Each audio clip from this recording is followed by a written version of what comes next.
আজকে তোমাদের সাথে শেয়ার করব কচু শাক চিংড়ি রেসিপি।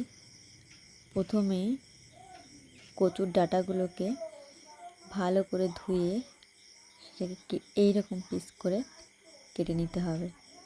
তারপর এগুলোকে ভালো করে ধুয়ে কড়াইতে সিদ্ধ হতে দিতে হবে।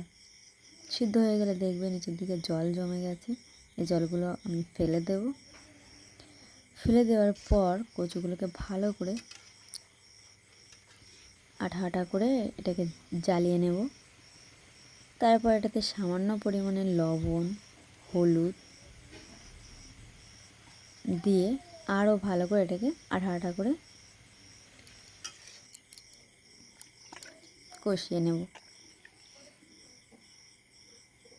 এবার এতে মশলা করব। কিছু রসুন বেটে নেব, কিছু জিরে আর মরিচ বেটে নেব, একটু সামান্য গরম মশলা বেটে নেব। মশলা বেটে নেওয়া হয়ে গেলে কড়াইতে তেল দিয়ে ভালো করে গরম করে তাতে বাটা রসুন জিরা দিয়ে তাতে সামান্য একটু জল দিয়ে ভালো করে কষিয়ে নেব। সামান্য একটু লবণ দেব, লঙ্কা, তার মধ্যে ভেজে রাখা চিংড়ি মাছগুলো দিয়ে ভালো করে ভেজে নেব। নিয়ে কচু শাকটাকে এবার ওর মধ্যে দিয়ে ভালো করে নাড়াচাড়া করে একদম শুকনো শুকনো হয়ে যাবে এমন অবস্থায় ওটাকে যেরকম দেখাচ্ছে এরকম শুকনো শুকনো অবস্থায় এটাকে নামিয়ে নেব।